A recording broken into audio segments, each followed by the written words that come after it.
परमेश्वर का बहुत बहुत धन्यवाद देते हैं क्योंकि हर एक मौका जो प्रभु की ओर से हमें मिलता है वो बहुमूल्य है। वचन में लिखा है कि धन्य है वे जिन्हें चुनकर यहोवा परमेश्वर अपने समीप आने देते हैं। I love this verse. मैं इस वचन को और इस वचन की गहराई को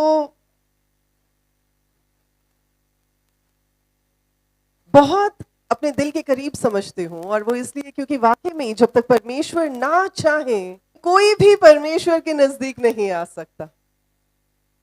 मैं धन्यवाद देना चाहूंगी प्रभु का कि प्रभु ने ये समय हमारे लिए अलग किया है। परमेश्वर ने चाहा कि हम सब आज यहाँ पर इकट्ठे हो सकें।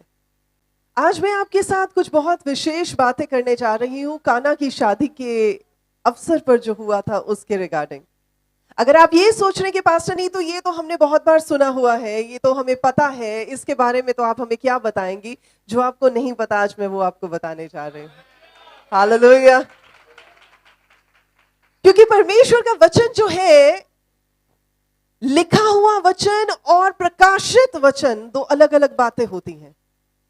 लिखे हुए वचन को हो सकता है आपने बहुत मर्तबा पढ़ा हो, बहुत बार आपने पढ़ा हो, बहुत बार आपने सुना हो, लेकिन जिस हालात में हमें उस वचन की जरूरत होती है, परमेश्वर एक नया प्रकाशन के साथ उस वचन को हमारी जिंदगी में बो देते हैं।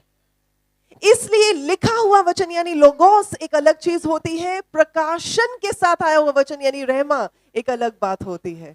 तो आज हम परमेश्वर के इस वचन से कुछ रहमा की बातें सीखने जा रहे हैं। आमीन।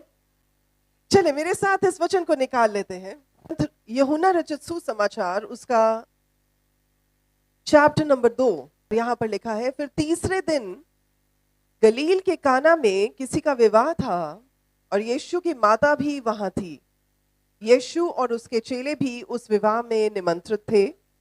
जब दाखरस घट गया तो यीशु की माता ने उससे कहा, उनके पास दाखरस खत्म हो गया है।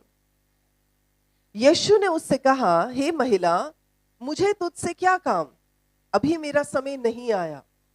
उसकी माता ने सेवकों से कहा, जो कुछ वे तुमसे कहे वही करना। वहां यहूदियों के शुद्ध करने की रीति के अनुसार पत्थर के 6 मटके भरे हुए थे, जिनमें 2-2, 3-3 मन समाता था। यीशु ने उनसे कहा, मटकों में पानी भर दो। उन्होंने उन्हें मुंह भर दिया। तब उसने उनसे कहा, अब निकाल कर भोज के प्रधान के पास ले जाओ। और वे ले गए।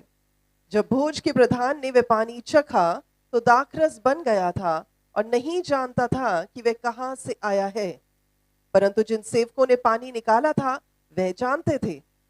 तो भोज के प्रधान ने दूल्हे को बुलाकर उससे कहा, हर एक मनुष्य पहले अच्छा दाखरस देता है और जब लोग पीकर थक जाते हैं तब मध्यम देता है, परंतु तूने अच्छा दाखरस अब तक रख छोड़ा है।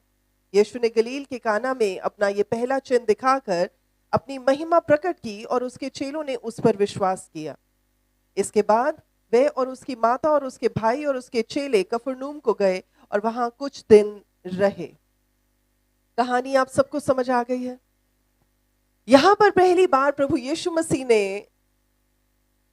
पब्लिकली लोगों के सामने कोई ऐसा चमत्कार किया जिसे देखकर लोगों ने विश्वास किया।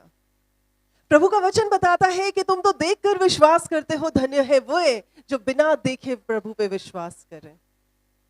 कई बार मैं इस बात को सोचती हूँ कि जब प्रभु ने थोमा को ये बात कही थी कि थोमा तो संदेह कर रहा था और वो जानना चाहता था कि वाकई में ही ये प्रभु है, ये वही है जिनके साथ हम इतने साल रहे।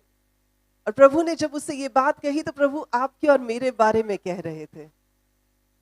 हमने तो प्रभु यीशु मसीह को कभी नहीं देखा, हमने तो उनके हाथों के छेदों में हाथ डालकर, उंगली डालकर कभी नहीं देखा, लेकिन प्रभु कहते धन्य है वह जो बिना देखे विश्वास करेंगे। तो जब आप अपने बारे में सोचें कि क्या मैं विश्वास करता हूं, क्या मैं परमेश्वर पर विश्वास करती हूं, तो इस बात को बोले, प्रभु मैं धन्य हो गया क्योंकि मैं आप पर बिना देखे विश्वास करता हूं। हालेलुया। कुछ चीजें हैं जो बड़ी इंपॉर्टेंट है यहां पर। सबसे पहली चीज यहां पर देखें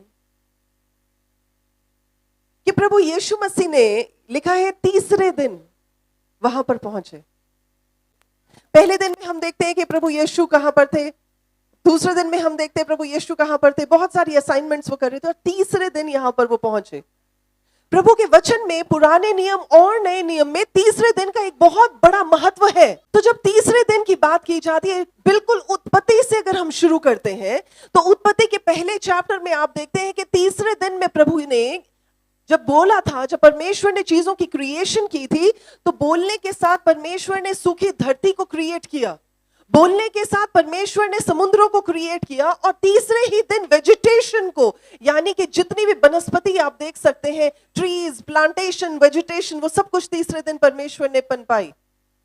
और तीसरे ही दिन, उसी के तीसरे दिन में प्रभु ने इंसान को बनाया, जो कि आदम की रचना की गई।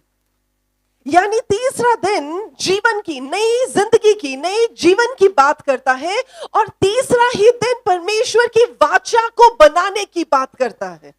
आप घर जाके पढ़ लीजिएगा।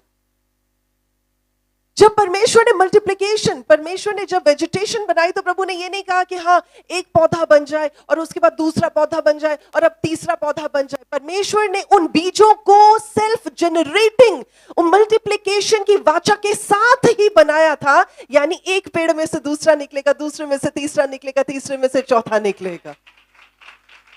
यानी परमेश्वर जब कोई चीज रचते हैं तो एक नई वाचा में उसको ले आते हैं, ताकि बार बार वही काम दोबारा ना करना पड़े। एक ही बार काम किया और उसके बाद चेन रिएक्शन शुरू हो जाए।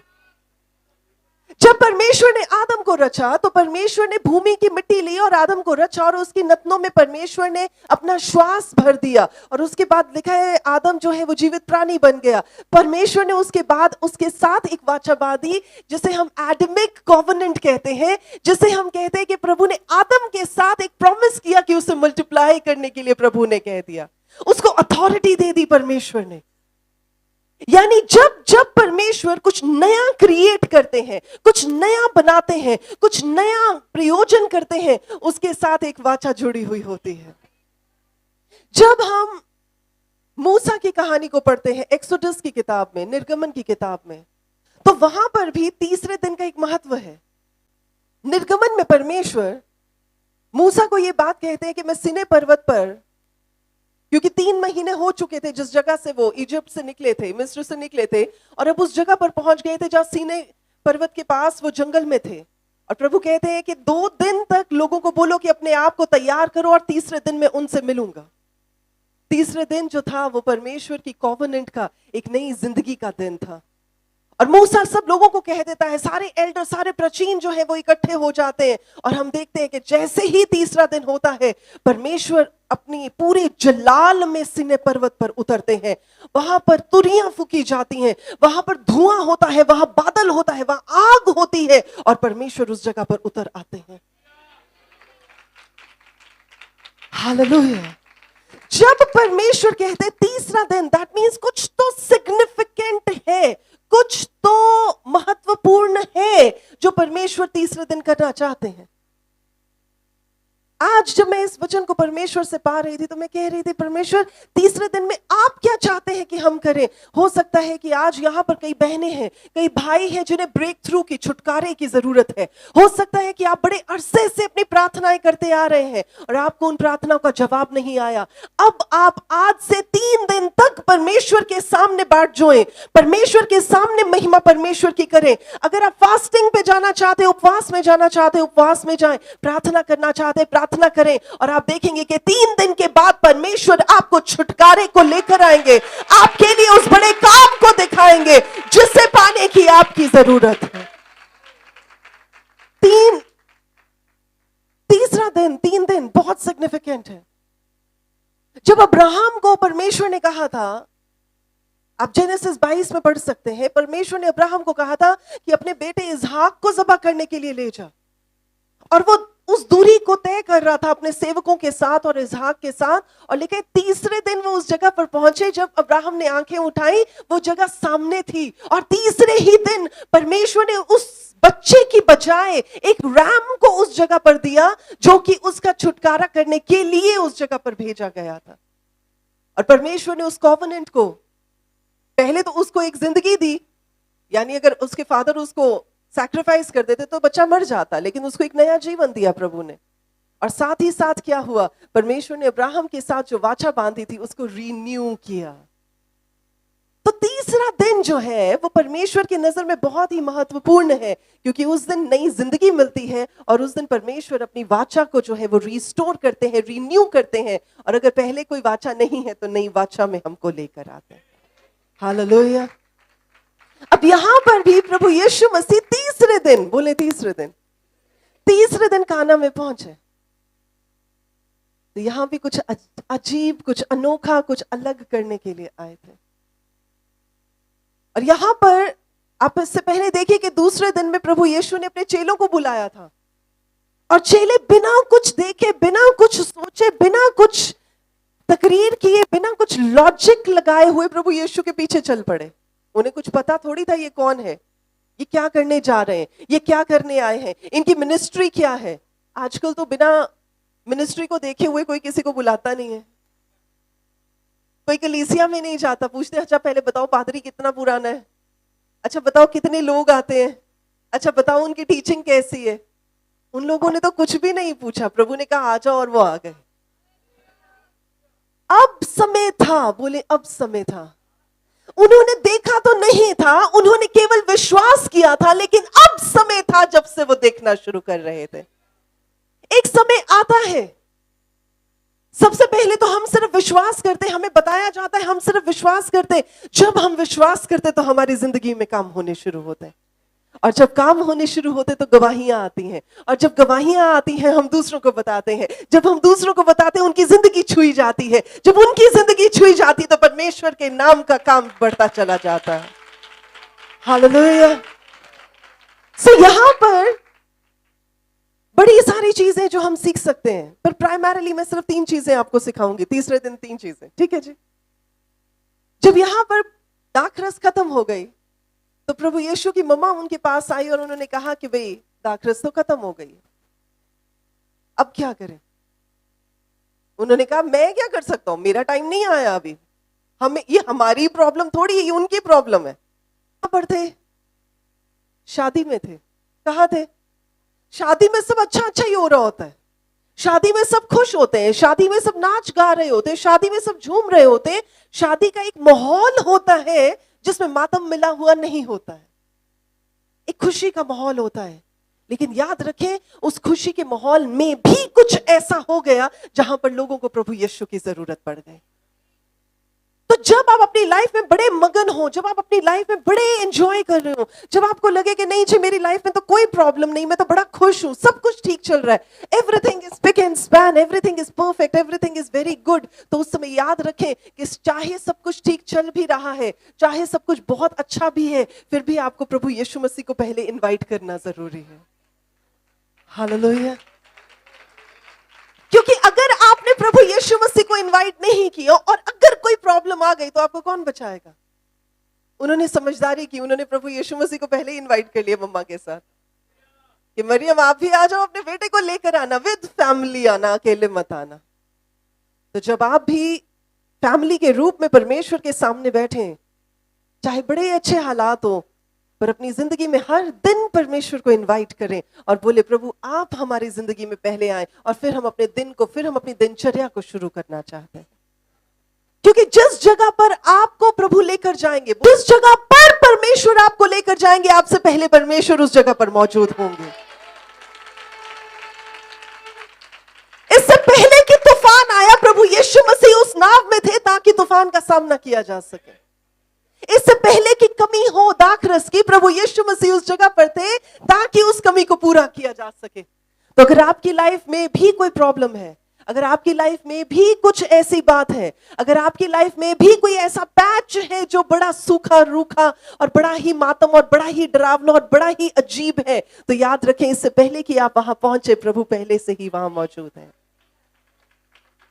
प्रभु आपको कभी उस जगह पर अकेले नहीं लेकर आएंगे जहां वो आपसे पहले ना पहुंचे हुए हों।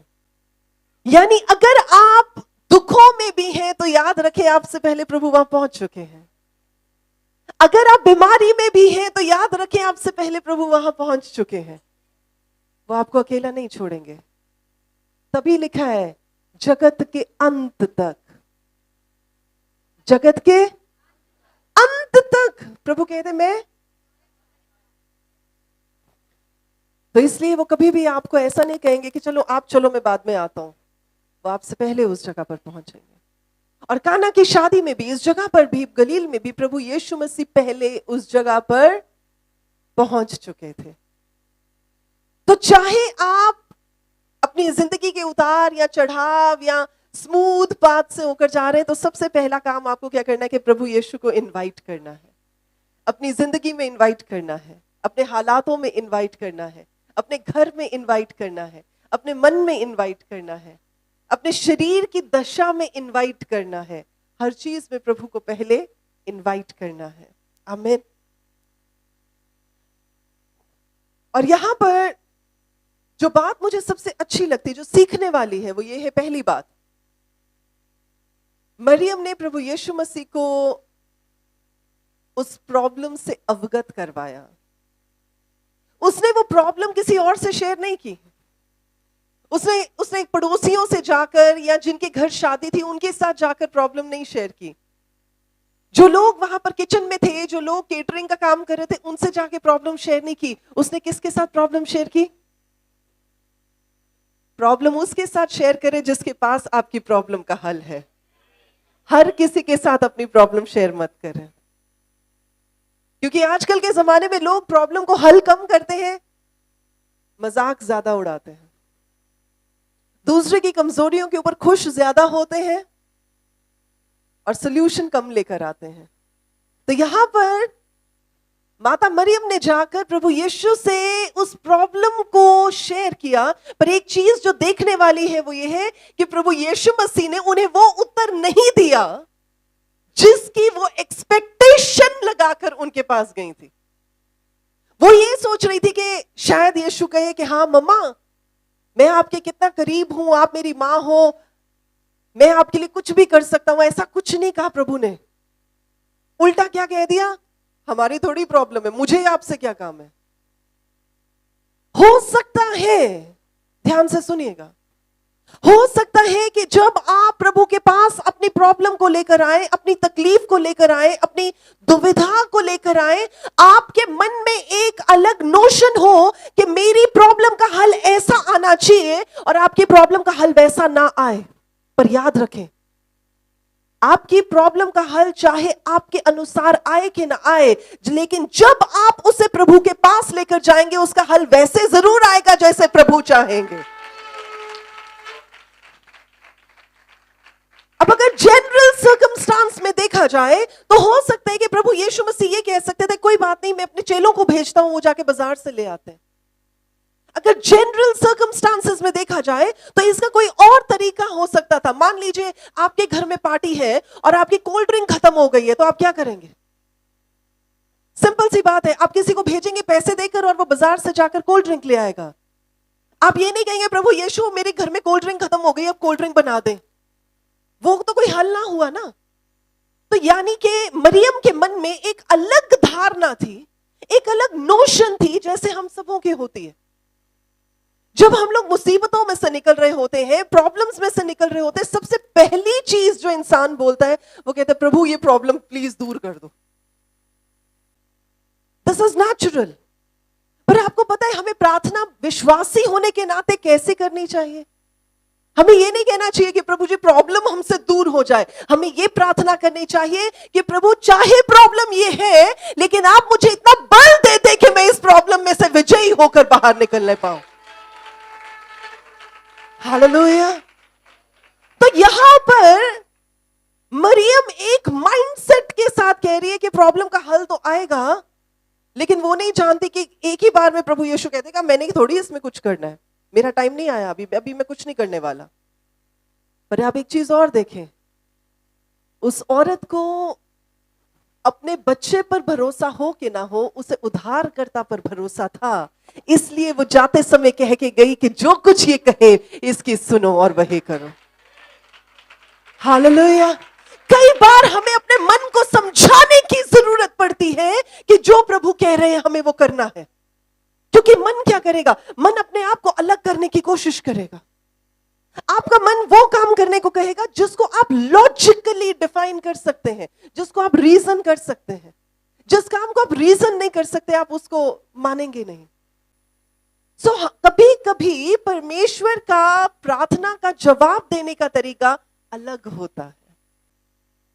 तो जब आप परमेश्वर के सामने अपनी प्रॉब्लम को लेकर आते हैं, अपनी परेशानी को लेकर आते हैं, तो ये मत समझे कि जैसा आप चाहते हैं परमेश्वर वैसा ही जवाब दें। हो सकता है परमेश्वर उससे बढ़कर कुछ करना चाहते हो। विश्वास का आदर करने वाले परमेश्वर है। मुझे नहीं लगता कि हम में से कोई भी जन ऐसा होगा जो कहेगा मैंने परमेश्वर पर विश्वास किया और प्रभु ने मेरा दिल तोड़ दिया। उस समय के लिए आपको लग सकता है कि नहीं यार, ये अच्छा नहीं किया प्रभु ने, लेकिन जब आप मुड़कर देखेंगे आप पाएंगे कि परमेश्वर ने आपकी समझ से भी बेहतर किया। हम लोग कई बार अपनी मुट्ठी को यूं फैलाकर खड़े हो जाते, लेकिन परमेश्वर झोली भरने वाले परमेश्वर। एक छोटी सी स्टोरी आपके साथ शेयर करना चाहूंगी। एक बार एक बच्चा अपनी मम्मी के साथ रोज जाता है ग्रोसरी का सामान लेने के लिए राशन की दुकान पे। तो राशन वाले अंकल रोज उस बच्चे को कहते हैं बेटा टॉफी ले लो, तो वो कहता है नहीं अंकल। तो एक दिन उसकी मम्मी को लगता है कि रोज राशन वाले अंकल कह रहे हैं कि टॉफी ले लो टॉफी ले लो, और बच्चा लेता नहीं है। तो आज उसकी मम्मी कहती नहीं नहीं बेटा ले लो कोई बात नहीं। तो वो कहता अंकल आप ही दे दो। तो मम्मी कहती खुद ले लो ना, जब अंकल ऑफर कर रहे हैं। कहता नहीं नहीं अंकल आप ही दे दो। तो जब अंकल टॉफियां निकालते हैं तो उसके हाथ में फिट नहीं आती, वो दूसरा भी हाथ आगे कर लेता है और वो दोनों हाथों में टॉफियां लेकर अपनी पॉकेट में डाल लेता है। उसकी मम्मा को बड़ा गुस्सा आता है जब वो वापस आ रहे होते हैं। मम्मी कहती है अंकल ने तुम्हें टॉफियां ऑफर की और तुमने मना कर दिया और तुमने उन्हें कहा आप दो, तो ये बड़ा रूड लगता है बेटा। तो कहता नहीं नहीं मम्मा आप समझ नहीं पा रहे हो। वो कहती नहीं नहीं इसमें क्या समझने वाली बात है। कहता मम्मा अगर मैं टॉफी लेता तो मैं एक उठाता, जब अंकल ने टॉफी दी तो मेरे दोनों हाथ भर गए। देखिए कई बार हम परमेश्वर से अपनी आशीष ऐसे पाना चाहते कि हम खुद उठाएं, लेकिन जब परमेश्वर आशीष देना चाहते तो परमेश्वर ऐसे देते हैं कि हम उसे कंटेन नहीं कर पाते। तभी हम कहते हैं कि प्रभु आपने इतना दिया कि मेरे पास रखने की जगह नहीं। वो कब होता है? जब आप प्रभु को अलाउ करते हैं कि प्रभु आप करें। ये नहीं कि प्रभु मुझे ये भी दे दे, मुझे ये भी दे दे, मैं ये मांग रहा हूं, मैं ये मांग रहा हूं। बोले प्रभु जो आपकी इच्छा, जो आप देना चाहते हैं आप दे दे, मैं तैयार। हालेलुया। सो यहां पर ये सबसे पहली चीज है जो हम सीख सकते हैं कि हो सकता है कि जवाब वैसा ना आए जैसा हम चाहते हैं, उस तरीके से ना आए जैसा हम सोचते हैं। आए भी कि ना आए वो भी हमें पता नहीं है, पर अगर आपका विश्वास प्रभु पर है तो प्रभु आपको कभी लज्जित नहीं होने देंगे। वचन में लिखा है जितनों ने पर दृष्टि की उनका चेहरा चमक गया और उनका चेहरा कभी भी शर्मिंदा नहीं हुआ। और कई ट्रांसलेशंस में ऐसे लिखा है कि वो लज्जित नहीं किए गए। अलग अलग ट्रांसलेशंस में, पर सबका निचोड़ एक ही है कि जब हम अपना विश्वास, अपना एक्सपेक्टेशन परमेश्वर पर लाते हैं तो हम शर्मिंदा नहीं किए जाते। यहां पर मरियम भी शर्मिंदा नहीं की गई और जाते जाते वो बोल के गई जो भी कह रहा है कर लो। आज मैं आपको भी यही कहना चाहूंगी, हो सकता है कि प्रभु आपसे कोई बात कर रहे हैं, हो सकता है उस धीमी आवाज में परमेश्वर आपसे कुछ कह रहे हैं, हो सकता है जब आप प्रार्थना में बैठते हैं तो परमेश्वर आपसे कोई बात करना चाहते हैं, हो सकता है परमेश्वर आपको कोई इंस्ट्रक्शंस दे रहे हैं, हो सकता है किसी निर्देश को फॉलो करने के लिए कह रहे हैं और आप अपने आप को हमेशा पीछे कर देते हैं ये कहकर प्रभु मैं नहीं कर सकता। लेकिन आज मैं आपको कहना चाहती हूं जो प्रभु कहते हैं वो करें। Do what he tells you to do। और जब आप करेंगे आप अद्भुत नतीजों को देखेंगे। दूसरी चीज जो यहां पर हम देख सकते हैं वो ये है कि जब आप एक आज्ञाकारी और दीन हृदय परमेश्वर के सामने लेकर आते हैं तो आज्ञाकारी भी होना पड़ेगा और आपको दीन भी होना पड़ेगा। अब आप ये पूछ सकते हैं कि पास्टर नहीं तो इन दोनों में फर्क क्या है? आज्ञाकारी और दीन क्या फर्क है आखिर? देखिए आज्ञाकारिता का मतलब है कि जो आपको कहा गया आपने वो कर दिया है, जो आपको बताया गया आपने कर दिया। अगर आपको पास्टर जी ने कहा कि यहां पर दरियां बिछा दे आपने बिछा दी, अगर आपको बोला गया कि कुर्सियां सेट कर दे आपने कर दी। और दीनता और नम्रता का मतलब होता है कि दूसरे को अपने से बेहतर समझना। जब आप परमेश्वर को अपने से बेहतर समझते हैं, परमेश्वर की समझ को अपनी समझ से बेहतर समझते हैं, और ये नहीं कहते कि प्रभु मैं कुछ हूं, कहते वरुण प्रभु मैं कुछ नहीं, आप ही सब कुछ है, उसे दीनता कहते हैं। और जब हम दीन हो जाते हैं तो हम अंजाम की परवाह करनी बंद कर देते हैं। आज्ञाकारिता में तो फिर भी कहीं ना कहीं हमारे माइंड में आता है, कई बार हम ऐसे बार्गेन करते हैं, लेकिन दीनता और नम्रता हमें ये बार्गेन करने नहीं देती है।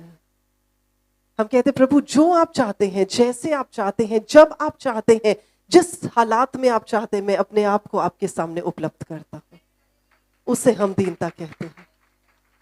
और आज्ञाकारिता है कि प्रभु चाहे मुझे दुख भी उठाना पड़े, चाहे इसमें मेरा कोई फायदा भी ना हो, फिर भी मैं इसलिए करूंगा क्योंकि आप करने के लिए कह रहे हैं। तो यहां पर हम क्या सीखते हैं? प्रभु यीशु मसीह ने उन सेवकों को बोला कि उन जार्स को, उन मटकों को पानी के साथ भर दो। उन सेवकों ने कुछ भी नहीं पूछा, उन्होंने प्रभु से कोई वार्तालाप नहीं किया, कोई क्वेश्चनिंग नहीं की। उन्हें जितना कहा गया पानी भर दे, उन्होंने पानी भर दिया, और जब पानी पूरे मटके के ऊपर तक भर गया, तब प्रभु यीशु मसीह ने कहा इसमें से कुछ निकाल कर ले जाओ।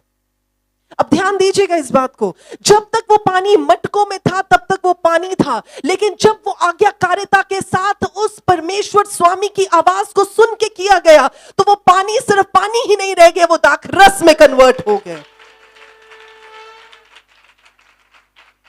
जब प्रभु यीशु मसीह ने 5000 घरानों को तृप्त किया था खाने से, 5 रोटी और 2 मछली थी, लेकिन उन 5 रोटी और 2 मछली के साथ 5000 घराने जो थे वो तृप्त होकर गए थे। कैसे? जब तक वो रोटी प्रभु यीशु के हाथ में थी तब तक वो मल्टीप्लाई नहीं हो रही थी। जब वो चेलों के हाथ में आई और चेलों को बांटने के लिए कहा गया, तब वो गुणात्मक तरीके से बढ़नी शुरू हुई। यानी कि चमत्कार, ध्यान से सुनिएगा, चमत्कार आपके और मेरे देखने में नहीं है, चमत्कार आपके और मेरे खड़े रहने में नहीं है, चमत्कार मेरे और आपके प्रभु की ओर ताकते रहने में नहीं है, लेकिन परमेश्वर में आज्ञाकारी होकर उस काम को करने में है जिसे परमेश्वर कहते हैं। और जब आप आज्ञाकारी होंगे, सिर्फ जब आप आज्ञाकारी होंगे, तभी चमत्कार दिखाई देगा। बिना आज्ञाकारिता के चमत्कार दिखाई नहीं देगा। जब तक वो मटके भरे हुए थे वो सिर्फ पानी से भरे हुए थे, जब उनमें से निकाल कर लेकर गया, मैं अब ये सोच रही थी कि जब वो सेवक लेकर जा रहे होंगे तो वो कांप रहे होंगे, हाय ये पानी पिलाने जा रहे हैं, यही ना हो कि उठा के ग्लास ही मार दे वो बंदा, पता नहीं कैसे रिएक्ट करेगा। अगर बोलेगा तो हम क्या कहेंगे कि हाँ हमें यीशु मसीह ने कहा था। उन्होंने क्वेश्चन नहीं किया। और जब वो उस पानी को लेकर गए, हो सकता है कि उस समय उनके मन में क्वेश्चंस हो सकता है वो कांप रहे हो सकता है कि वो ये सोच रहे हो कि जवाब में क्या बात करनी है, लेकिन जैसे ही वो लेकर गए, जैसे ही वो पानी निकाला गया, वो पानी उस आज्ञाकारिता की वजह से सुपरनैचुरली तैयार हो चुका था उस दाखरस में जिसकी वहां आवश्यकता थी। हो सकता है कि आपके घर में, आपके पड़ोस में, आपके दफ्तर में, आपके वर्किंग प्लेस में, आपके कॉलेज में, आपके स्कूल में कोई ऐसा जन हो जिसे प्रार्थना की जरूरत है, जो बीमार है, जो लाचारी में है, जिसके घर में तकलीफ है, और वो आपसे रोज बात करता है, मेरे घर में तो ये प्रॉब्लम, मेरे घर मेरे मेरे मेरे मेरे और आप कहते हैं अच्छा कोई बात नहीं, अच्छा कोई बात नहीं, अच्छा प्रार्थना करेंगे। हो सकता है वो इसलिए बार बार आपसे कह रहा है कि परमेश्वर में होकर आप उसके लिए प्रार्थना करें, और जब आप प्रार्थना करें तो रोगी उठकर खड़ा हो जाए, और जब खड़ा हो जाए तो आप गवाही दे सके कि ये प्रभु यीशु मसीह ने किया है। आपको आज्ञाकारी होना पड़ेगा। आपका मिरेकल आपकी आज्ञाकारिता में छिपा है। बैठे बैठे ऐसे चमत्कार नहीं हो जाते। जब प्रभु यीशु मसीह उस 38 वर्ष के रोगी व्यक्ति के पास गए, बैठा तो वो इतने सालों से था, अब वो बंदा वहां बैठा हुआ है और उसकी जिंदगी में कोई काम नहीं हुआ। जिस दिन जाके प्रभु यीशु मसीह ने कहा उठ अपनी खाट उठा, वो आज्ञाकारी हुआ, उस समय उसने अपने चमत्कार को देखा। तो आपका चमत्कार आप तब देखेंगे जब आप आज्ञाकारी होंगे। और आज्ञाकारिता कभी भी लॉजिकल नहीं होती है। It is not logical. आज्ञाकारिता हमेशा सुपर नेचुरल होती है, अलौकिक होती है और इलॉजिकल होती है। मुझे याद है जब मैं पहली बार कलीसिया में गई थी और मुझे माइग्रेन के अटैक्स आया करते थे, और वहां पर ऐसे बोला गया कि जिसे प्रार्थना की जरूरत है वो आगे आ जाए। तो मेरे हस्बैंड ने सिर्फ ये बात कही कि आप भी प्रार्थना करवा के देख लो। और मैंने बड़े अनमने मन के साथ, बड़े डाउट के साथ ये बात कही थी। मैंने कहा प्रार्थनाओं से थोड़ी ना माइग्रेन ठीक हो जाता है, क्योंकि हम प्रभु यीशु को नहीं जानते थे। हमने प्रभु यीशु के कामों को कभी नहीं देखा था। हमें नहीं पता था कि प्रार्थना के साथ क्या होता है। और जब मैं आज्ञाकारिता में आगे आई और मेरे लिए प्रार्थना की गई, वो दिन और आज का दिन मुझे कभी माइग्रेन नहीं हुआ है। वो मेरी जिंदगी के लिए एक ऐसा टर्निंग पॉइंट था, एक ऐसा बदलाव का दिन था जिसमें परमेश्वर ने मेरी जिंदगी को छुआ था और मेरा विश्वास वहां से बनना शुरू हुआ था। क्योंकि उसके बाद मैंने ये बात कही कि मैं जानना चाहती हूं कि कौन परमेश्वर है जो प्रार्थनाओं से माइग्रेन ठीक कर देते हैं। सो इसलिए जब आप आज्ञाकारी होते हैं और जब आप दीन होते हैं, आप परमेश्वर के अलौकिक कामों को अपनी जिंदगी में देखते हैं। और मैं ऐसा कहना चाहूंगी, सिर्फ अपनी जिंदगी में नहीं देखते हैं, आप अपनी जिंदगी के द्वारा देखते हैं। लिखा है तू विश्वास कर तो तेरा घराना बचाया जाएगा। यानी आप और आपका घराना, यानी आप और आपके साथ जुड़े हुए प्रत्येक व्यक्ति, ये परमेश्वर का प्रॉमिस है। क्योंकि प्रभु सिर्फ एक बंदे में, एक जीवन में, एक ही जगह पे सिर्फ काम नहीं करते, परमेश्वर ओवरफ्लोइंग काम करते हैं। और जो जो कोई उसके साथ जुड़ा होता है वो उसी का हिस्सा बनता चला जाता है। एक चीज और जो हम सीख सकते हैं कि जब हम परमेश्वर के नजदीक होते हैं तो साधारण चीजें, साधारण लोग, साधारण काम भी असाधारण बन जाते हैं। आपने वचन पढ़ा होगा कि प्रभु ने जगत के मूर्खों को चुन लिया। अब मैं ये सोचती हूँ कि प्रभु काम करवाना ही था तो समझदारों को चुनो ना, जिनको कम इंस्ट्रक्शंस देने की जरूरत पड़े। अब अगर आपको किसी कंपनी का सीईओ चुनना हो तो आप ये तो नहीं कहेंगे कि 8वीं पास बंदे आ जाए जी इंटरव्यू के लिए। अगर आपको किसी कंपनी में मैनेजर की पोजीशन लेनी हो तो उसके मुतल्लक आपको वही क्वालिफिकेशन चाहिए जो उस मैनेजर पोजीशन के लिए चाहिए। ऐसा ही होता है। लेकिन परमेश्वर के राज्य में कंप्लीटली ऑपोजिट है। परमेश्वर के राज्य में प्रभु मूर्खों को चुनते हैं। काहे के लिए? ताकि उनके द्वारा अपनी महिमा दिखा सके, और जब दिखाए तो फिर जो अपने आप को बुद्धिमान समझते हैं वो लज्जित हो जाए। हालेलुया।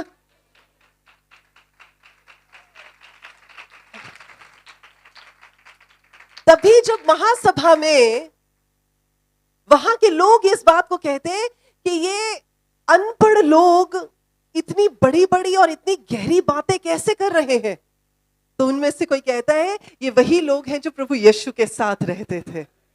यानी जब आप प्रभु यीशु मसीह के साथ रहते हैं, जब आप प्रभु यीशु मसीह के साथ चलते हैं, जब आप प्रभु यीशु मसीह की बातों को ग्रहण करते हैं, जब आपकी जिंदगी में प्रभु यीशु मसीह के साथ इतनी गहरी रिश्तेदारी हो जाती है, तब परमेश्वर आपको नेचुरल से सुपर नेचुरल में कन्वर्ट कर देते हैं।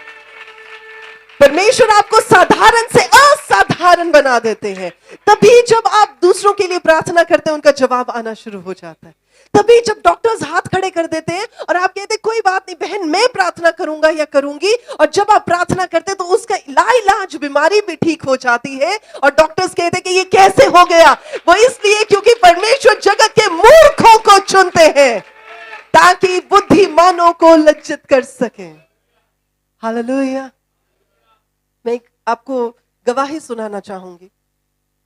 पिछले दिनों में परमेश्वर यूएस में लेकर गए थे और वहां पर एक फैमिली को हम मिले, और उस फैमिली में उस बहन की शारीरिक दशा ऐसी थी कि उन्हें आर्थराइटिस, गठिए की प्रॉब्लम थी काफी सालों से। मुझे नहीं पता था। जब हम उनके लिए प्रार्थना कर रहे थे तो परमेश्वर ने एक प्रोफेसी करवाई उस बहन के लिए, और उस भविष्यवाणी में ये करवाया कि प्रभु आपके पैरों को हिरनी के पैरों की मानद बनाने जा रहे हैं। और वो बहन एकदम चीख कर खड़ी हो गई। उसने उस चीज को रिसीव किया और उसने कहा कि मैं इस बात को, अपने फेथ को, अपने विश्वास को इस फेथ के साथ और इस बात के साथ जोड़ती हूं और मैं रिसीव करती हूं। और उसके बाद खाने के मेज पर उन्होंने बताया कि उन बहन को काफी सालों से गठिया की प्रॉब्लम है और डॉक्टर्स ने उन्हें कह दिया था कि वो व्हील चेयर पर चली जाएंगी, क्योंकि वो गठिया इतना बढ़ चुका था कि अब वो शायद वो चीजें भी उठा नहीं सकती थी।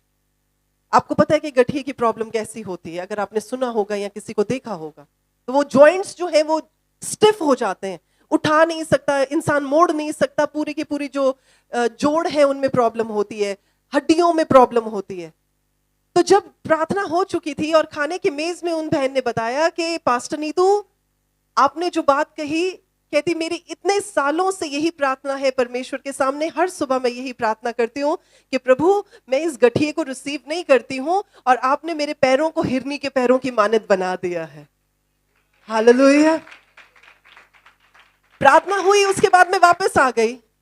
कुछ दिन पहले मुझे फोन आता है उन बहन का रात के समय और मुझे कहती पास्टर नहीं, मैंने आपके साथ एक गवाही शेयर करनी है। मैंने आपसे एक बहुत बड़ी गवाही शेयर करनी है। जिस दिन आप प्रार्थना करके गई हमारे घर, कहती अगले दिन मैं डॉक्टर के पास गई और मैंने डॉक्टर को बोला कि जो रूमेटॉइड आर्थराइटिस का जो टेस्ट है वो दोबारा करवाएं।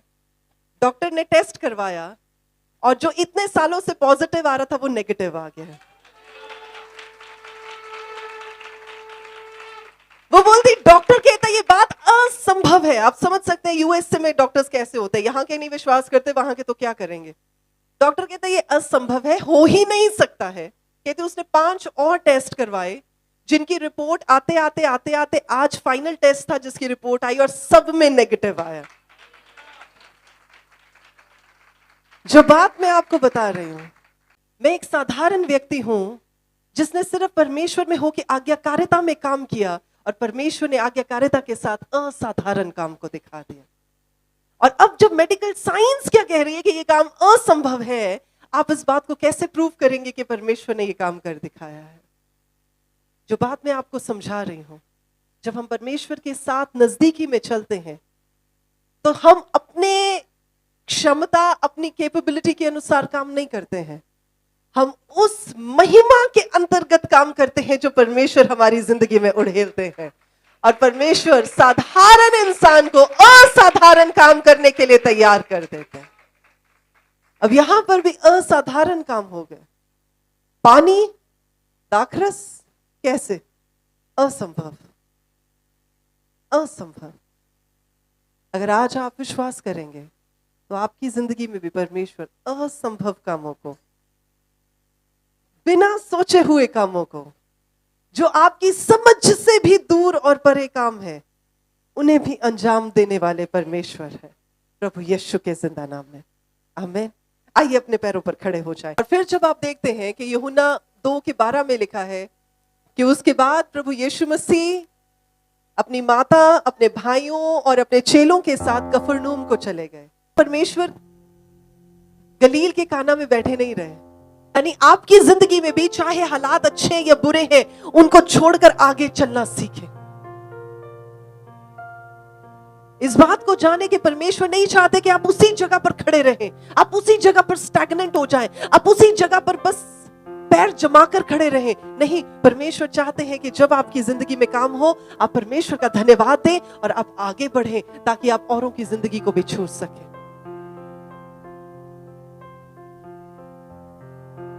आज जितने लोग विश्वास करते कि प्रभु ये वचन मेरे लिए था, वो अपनी आंखों को बंद करें। अगर आपको लगता है कि परमेश्वर आज के इस वचन ने मुझसे बात की है,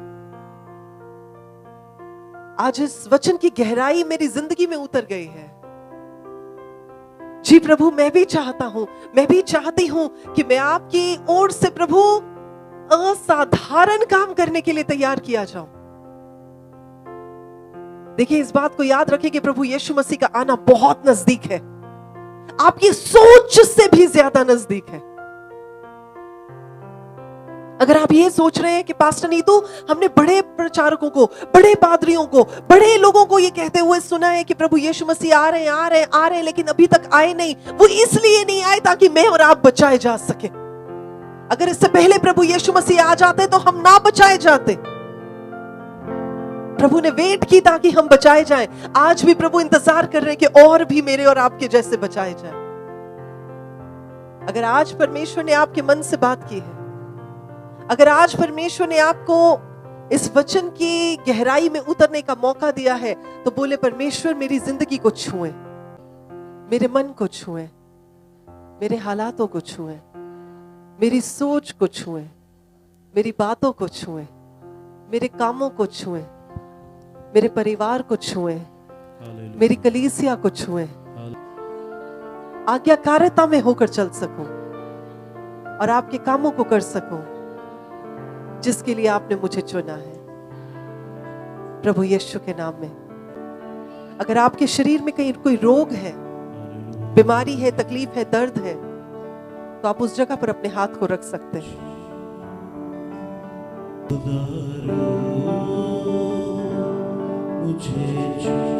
धन्यवाद हो मेरे अब्बा।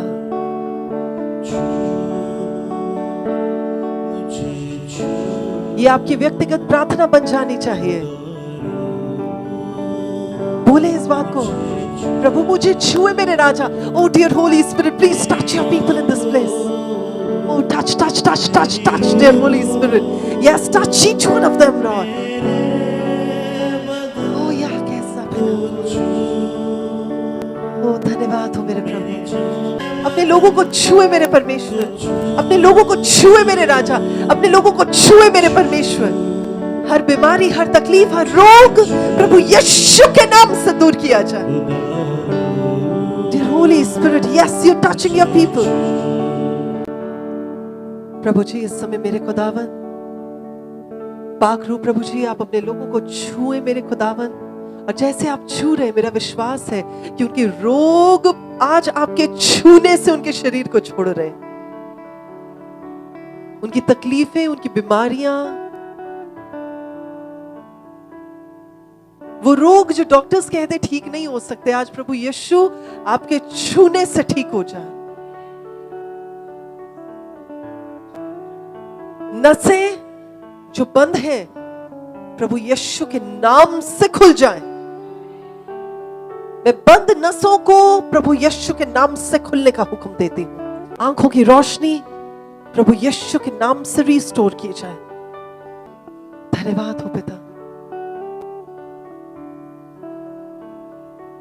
हृदय के रोग प्रभु यीशु के नाम से दूर हो जाए।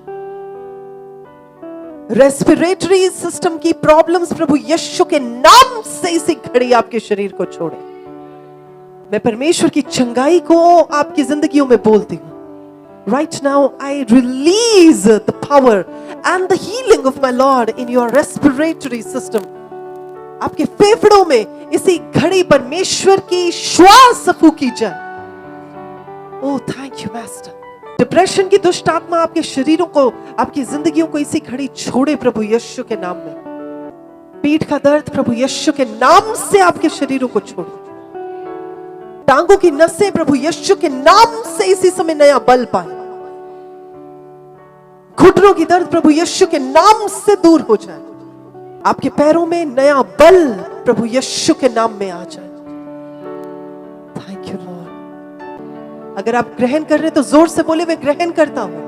लोग हमें ऑनलाइन भी देख रहे हैं, मैं इसी अनॉइंटिंग को आपकी जिंदगी में, हीलिंग की अनॉइंटिंग को रिलीज करती हूं। आपके रोग इसी समय आपके शरीर को छोड़कर निकले प्रभु यीशु के नाम में। Oh, we thank you, Lord. मैं बहुतों को इस समय इस जगह पर और ऑनलाइन उछल के खड़े होते हुए देख रही हूं। आपकी टांगों में, आपके पैरों में नया बल परमेश्वर दे रहे हैं। आप उछल के देखें। जो लोग घुटने नहीं मोड़ पा रहे थे वो घुटने मोड़ कर देखे। मैं महसूस कर पा रही हूं कि अब आप घुटने मोड़ नहीं पाएंगे। Come on come on come on, मोड़ के देखें, मोड़ के देखें। इस समय किसी की गर्दन में अकड़न थी और इसी घड़ी आपने उस अकड़न से निजात पाई। और मैं देख रही हूं कि आप अपनी गर्दन को मूव कर पा रहे हैं। कम ऑन मूव करके देखें। जिसकी गर्दन में प्रॉब्लम थी और आप नहीं कर पा रहे थे, करके देखिए बेटा। शाबाश, वाह, ठीक हो गई। प्रभु यीशु का धन्यवाद हो। हालेलुया। Thank you Lord. आपने कमर के लिए की, मुड़े, वाओ, हालेलुया, शाबाश, wow, thank you Lord, thank you master. देखिए यही बात मैं आपको सिखा रही हूं, मैं वचन के बाहर कोई बात नहीं सिखा रही, मैं यही बात आपको सिखा रही हूं कि जब हम प्रभु यीशु मसीह के साथ चलते हैं, जब हम आज्ञाकारी होते हैं, तो परमेश्वर हमारी जिंदगी में कुछ अलौकिक करते हैं। मैं परमेश्वर के बारे में सोचती हूं तो मैं सिर्फ ये कहती हूं, वो परमेश्वर है, वो कुछ भी कर सकते हैं। परमेश्वर को अपनी समझ के अनुसार सीमित करना बंद करें। वो कोई इंसान नहीं है, वो परमेश्वर है, वो कुछ भी कर सकते हैं। हमारी समझ, हमारी सोच, हमारे सोचने से, हमारे कामों से भी ज्यादा करने की क्षमता रखने वाले वो परमेश्वर है। ओ ही इज गॉड। आज जो आपने परमेश्वर से पाया है उसे खोइएगा मत। सिर्फ चमत्कारों के लिए परमेश्वर के पीछे मत चलिए, परमेश्वर के वचन को थाम ले, प्रभु के साथ चले, और जब आप परमेश्वर के साथ चलेंगे चमत्कार ऐसे ही होते रहेंगे। प्रभु आप सबों को बहुत आशीष दे और आज के इस वचन के द्वारा आपकी जिंदगी में परमेश्वर बड़ा काम करे।